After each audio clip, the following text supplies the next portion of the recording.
Hello friends, युक्ति professional classes में आपका स्वागत है।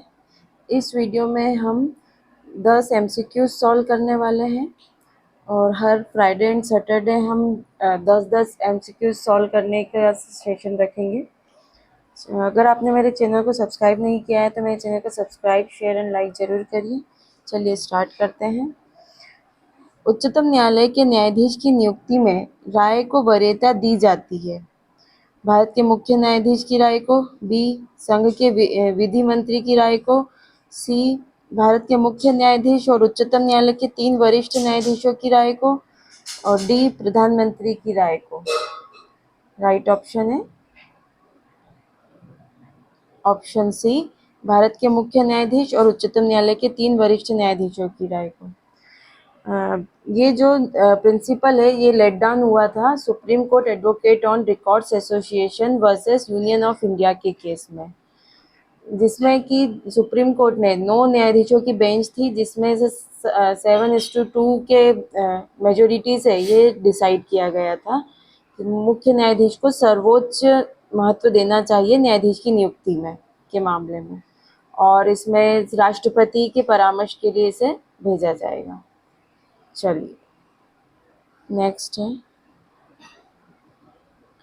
भारत के संविधान के अनुच्छेद 21 में डॉक्टर की सहायता का अधिकार सम्मिलित है। निम्नलिखित में से किस वाद में ऐसा निर्णय हुआ था? A Charles Sobhraj versus superintendent of central jail, B Hoskot versus Maharashtra राज्य, सी सुनील बत्रा वर्सेस दिल्ली प्रशासन, D Parmanand Katara versus union of India Bharat संघ। राइट ऑप्शन है option D, Parmanand Katara versus Bharat संघ यूनियन ऑफ इंडिया। इस केस के अंदर ये एक ऐतिहासिक मामला था जिसमें यह भी निर्धारित किया गया कि अनुच्छेद 21 के अधीन सरकारी तथा प्राइवेट अस्पतालों में कार्यरत चिकित्सक जो डॉक्टर है उनका यह कर्तव्य है कि वो घायल व्यक्ति, अगर कोई व्यक्ति आता है, घायल व्यक्ति आता है, एक्सीडेंट का केस हो या किसी भी मामले का केस हो, और अगर वो घायल है तो वो व्यक्ति को अगर वो हॉस्पिटल लाया जाता है तो पुलिस की कार्रवाई होने से पहले ही, मतलब उसके वेट करने से पहले ही उसे इलाज दिया जाएगा। मतलब आप ये नहीं कह सकते हैं कि पहले पुलिस को इन्फॉर्म करें फिर हम इसका ट्रीटमेंट करेंगे। वो जैसे ही लाया जाता है हॉस्पिटल में, पहले सबसे पहले उसको इलाज मिलेगा, उसका ट्रीटमेंट होगा, उसके बाद पुलिस की कार्रवाई की जाएगी। उसको पुलिस की कार्रवाई की प्रतीक्षा के लिए रोका नहीं जाएगा। चलिए नेक्स्ट है, निम्नांकित वादों में से किस वाद में भविष्यलक्षी विनिर्णय का सिद्धांत पाया गया था? Prospective over ruling was applied. किस केस में? शंकरी प्रसाद वर्सेस भारत संघ, बी सज्जन सिंह वर्सेस भारत संघ, सी IC गोलकनाथ वर्सेस पंजाब राज्य, डी केशवानंद भारती वर्सेस केरल राज्य। राइट ऑप्शन है IC गोलकनाथ वर्सेस पंजाब राज्य, ऑप्शन सी। इस केस के अंतर्गत प्रोस्पेक्टस ओवर रूलिंग का सिद्धांत अपनाया गया था, और इस केस में शंकरी प्रसाद शंकरी प्रसाद और सज्जन सिंह का जो मामला था उसमें जो निर्णय दिया था उसको उलट दिया गया था, और यह बोला गया था कि जो पार्ट 3 में जो संशोधन करने की, जो अमेंडमेंट करने की कोई संसद को कोई पार्ट 3 में संशोधित करने की कोई शक्ति प्राप्त नहीं है, और क्योंकि अनुच्छेद 13 में प्रयुक्त विधि शब्द के अंतर्गत सभी प्रकार की विधियां सम्मिलित है, चाहे वो साधारण विधि हो या अनुच्छेद 368 के तहत संविधान संशोधन विधि हो।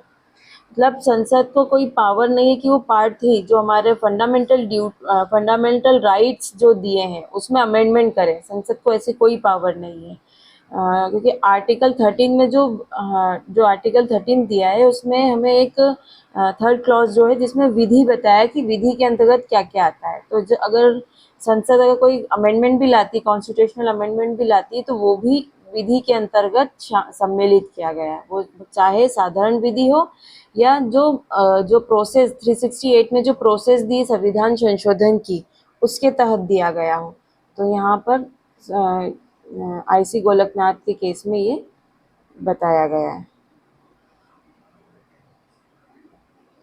चलिए नेक्स्ट, सूची 1 और सूची 2 को सम्मिलित कीजिए और सूचियों के नीचे दिए गए कुटों की सहायता से सही उत्तर चुनिए।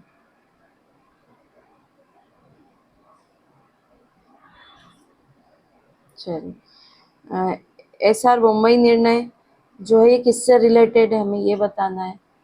तो जो एसआर मुंबई वर्सेस भारत संघ का केस है वो आर्टिकल 356 से रिलेटेड है। फिर पीवी नरसिम्हा राव निर्णय, ये केस आर्टिकल 105 से रिलेटेड है।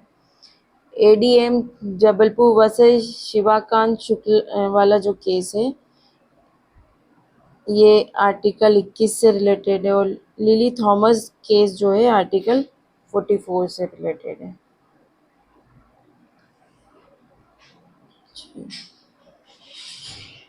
तो राइट ऑप्शन है जो ऑप्शन डी।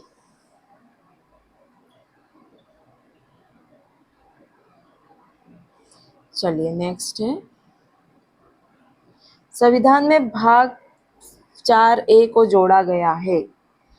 25वां संशोधन अधिनियम द्वारा, 42वां संशोधन अधिनियम द्वारा, 44वां संशोधन अधिनियम द्वारा और 92वां संशोधन अधिनियम द्वारा। किस संशोधन के द्वारा किया गया है? पार्ट 4A जो है हमारा वो 42वें संशोधन द्वारा, ऑप्शन बी द्वारा जोड़ा गया है। और ये जो पार्ट जोड़ा गया है ये रूस से लिया गया, सोवियत संघ रूस से लिया गया है। पहले पहले हमारे इसमें 8 सॉरी, अब जो टोटल हमारे पास जो फंडामेंटल ड्यूटीज़ हो गई है वो 11 हो गई है। और ये जो 86वें कॉन्स्टिट्यूशनल अमेंडमेंट के द्वारा लाया गया था। जो 11वां जो लाया गया है फंडामेंटल ड्यूटीज़ वो 86th कॉन्स्टिट्यूशनल अमेंडमेंट है जो 2002 में किया गया था। मतलब जो पार्ट 4A है जो हमारा फंडामेंटल ड्यूटीज़ जो जोड़ी गई है वो 42nd कॉन्स्टिट्यूशनल अमेंडमेंट से हुआ है। और जो लास्ट जो फंडामेंटल ड्यूटीज़ में अमेंडमेंट हुआ है वो 86th कॉन्स्टिट्यूशनल अमेंडमेंट हुआ है जिसमें 11th नंबर का जो हमारा ड्यूटी है वो ऐड की गई है। नेक्स्ट, ये विज्ञापन एक वाणिज्यिक वाक्य है, यह निर्णीत हुआ था। Advertisement is a commercial speech was laid down in Hamdard Dawakhana versus union of India, express newspapers limited versus union of India, C Bennett Coleman versus union of India and D Tata press limited versus Mahanagar telephone Nigam limited. Hamdard Dawakhana versus union of India के case में विज्ञापन को एक commercial speech के का बोला गया है कि कमर्शियल स्पीच है ये।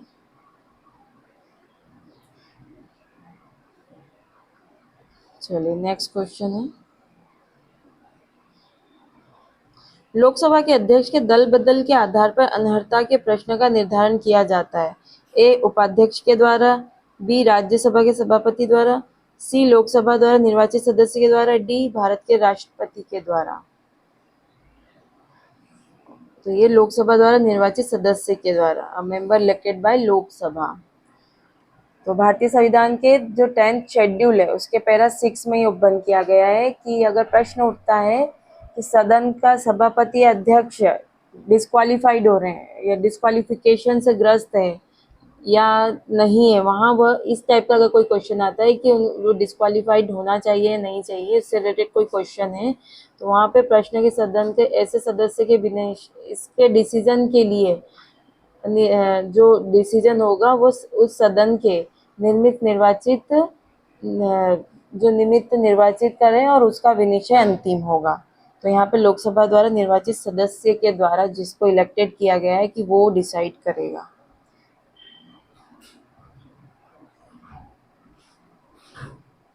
तो ये हमें काय में दिया है 10th शेड्यूल है उसके पैरा 6 में। नेक्स्ट है,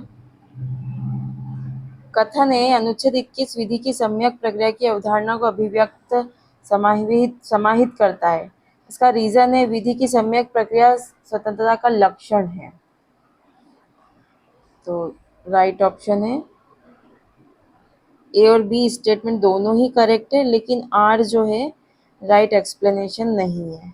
तो option B is correct answer. तो आर्टिकल 21, क्योंकि देखो दोनों स्टेटमेंट राइट है, तो आर्टिकल 21 बोलता है कि किसी व्यक्ति को उसके प्राण और दैहिक स्वाधीनता से विधि द्वारा स्थापित प्रक्रिया से ही के अनुसार ही वंचित किया जाएगा, अन्यथा नहीं। तो यहाँ ये आर्टिकल 21 में यह बात बोली गई कि विधि की सम्यक प्रक्रिया के द्वारा ही उसे हटाया जाएगा। और विधि की सम्यक प्रक्रिया का मतलब है कि नैसर्गिक न्याय, नेचुरल जस्टिस के द्वारा उसको हटाया जाएगा। मतलब सुनने का, राइट टू हियर का भी ऑप्शन दिया जाएगा। चलिए नेक्स्ट है, निश्चयात्मक विधि के रूप में विधि शास्त्र का प्रतिपादन किसने किया? साइंस ऑफ पॉजिटिव लॉ का। तो ये ए जॉन ऑस्टिन, बी इयरिंग, सी हंस केल्सन, डी जे एस मिल।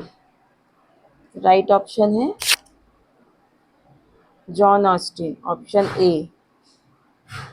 से इन्हें विश्लेषणात्मक विचारधारा का जनक माना जाता है। और ऑस्टिन जो थे बेंथम के शिष्य थे, उन्होंने विधि को संप्रभु का समादेश तथा निश्चायक विधि के रूप में प्रतिपादित किया था। चलिए नेक्स्ट है, हार्ट-फुलर विवाद का संबंध निम्नलिखित अवधारणाओं में से किससे है? युक्तियुक्तता, बी बाध्यताएं, सी कर्मण्यतावाद और डी नैतिकता।